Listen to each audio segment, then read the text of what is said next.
Thank you for joining me. This is the reading of the first installment from the book, Forever Yours. Book 1 from the Forever series, written by Jessa Stone. Chapter 1.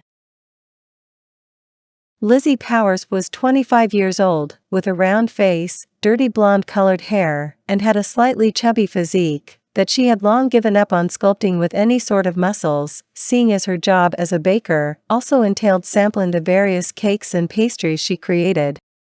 She worked and owned the small bakery in the quaint little town of Greenville, which she had inherited from her parents, who had decided the time had come for them to retire and travel a bit, to see what the world offered after living and working in Greenville all their lives. Lizzie, despite her name, felt anything but powerful. She wasn't weak per se, she was just shy. Very shy, and this overwhelming shyness had been the bane of her existence all her life, and especially at high school. Any time she so much as tried to talk to one of the good-looking guys in her classes, her cheeks would flush a bright shade of red, and instead of saying anything remotely intelligible, she would mumble unintelligibly or become stuck for words. She tried to forget the numerous times she had gotten the courage to attempt a conversation, only to see the glazed expression that always manifested on the other person's face, while she mumbled a few words. Then, like clockwork, the guy would make a hasty retreat to somewhere else. The only saving grace that ensured she still had friends despite her shyness was that she was a really good baker, having learned from young, just by seeing her parents at work, and as she got older, the many nights spent not going on dates were used to practice making her own cakes and pastries, which she would share with her classmates. After college, Lizzie was all too happy to leave the big city way behind her and come back home to Greenville and take over the family bakery, since her shyness, though improved upon, was still a big part of why she led such a solitary life. At least in Greenville, she had known many of the residents for years, but out in the big city, where her parents had insisted she attend college, to broaden her views, she had felt her aloneness even more. Her time at high school had cemented the belief within her that no guy would ever choose quiet, nervous, chubby Lizzie when they could have someone tall, outgoing, and with a sexy body. These days, though, she didn't have to worry about her terrible ability to talk to guys. She only had to worry about two things: supplying the best-tasting baked goods to the residents and a few businesses in Greenville, and make sure that her small entrepreneurial venture stayed afloat. They were two tasks that Lizzie had proven herself to be very good at. The shop had fallen quiet, as the flow of customers had eventually stopped, which signaled that it was nearly 7 p.m. and time to close for the day. Lizzie breathed a sigh of relief and ducked down behind the shop counter to retrieve the shop keys. She loved her job with all her heart, but there was nothing quite as joyous as closing up the shop after a long day. Once she'd locked up, she would not have far to walk to reach her apartment, where she could finally take off her uniform and collapse into her favorite plushy chair and watch some trashy reality TV of some sort until her brain finally switched off. Then it would be off to bed after taking a nice long soak in the tub. She stood up from behind the counter, keys in her hands, and saw a woman that she had never seen before, standing in her shop. After a long day on her feet, Lizzie very much wanted to get home. Taking a peek at the time, she saw it was already 5 minutes past 7, and normally she would already be on her way. She opened her mouth to tell this mysterious woman that they were closed, but for a reason she couldn't quite fathom, she found that her voice was trapped in her throat, unable to escape, as she got a better view of the stranger. "I'm sorry," the woman said, spying the keys in Lizzie's hands. "I didn't realize you were closing. I can come back tomorrow." Her voice, Lizzie thought to herself, was far more delicious than anything she'd ever whipped up in her bakery. It was calming and yet seemed to invigorate her tired body, and she felt like she'd just awakened to a cool summer's day, as she let the enchanting sound of the woman's words wash over her. "No. That's quite all right," Lizzie found herself saying, the words surprising her. "What would you like?"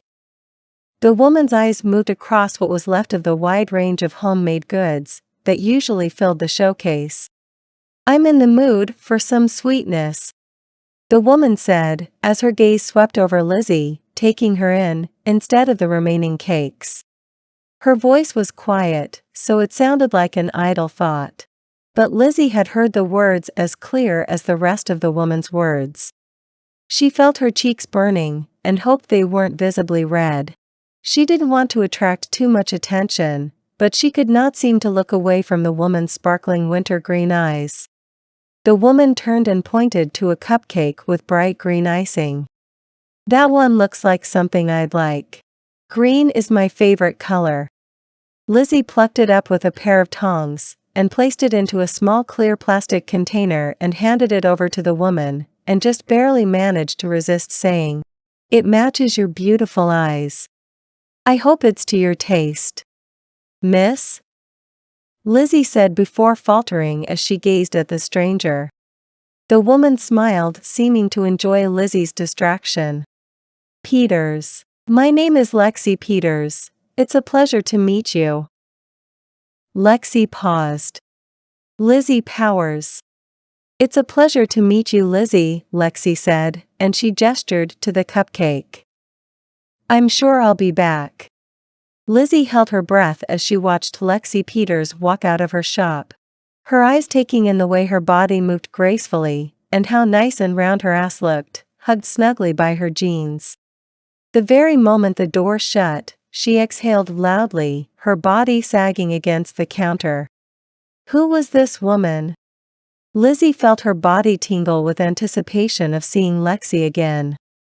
Hopefully she would drop by again tomorrow, so Lizzie could find out more about her.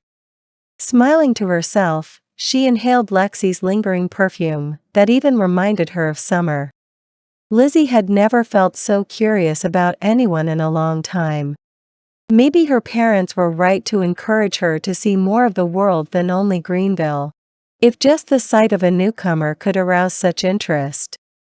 If anyone had seen the exchange between the two women, they would have been surprised at the open interest both women showed, and conclude that it was a bit more than idle interest, judging by the lustful, almost hungry way Lizzie had watched Lexi as she left. Luckily for Lizzie, there had been no other customers, and even if she had been teased about her open desire, she would have been completely oblivious as to what they meant. As Lexi Peters walked away from the shop, she couldn't help but smile to herself. She thought about the cute girl behind the bakery counter. At first Lizzie had seemed shy, but Lexi had not missed the way Lizzie's eyes had looked at her, with a thinly veiled hunger. A hunger that she had found herself wanting to feed and satiate. In all her years of dating, she had never once seen someone look at her, as if only she alone would do, and the one thing she knew now was that she desperately wanted, no, desperately needed, to see this woman again. Thank you for listening to the first installment from the book Forever Yours.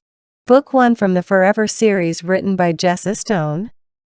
Be sure to look for this book and her many other books on Amazon.com. A link will be in the description below. This work is copyrighted 2018 by Jessa Stone. This recording is copyrighted 2022 by Jessa Stone.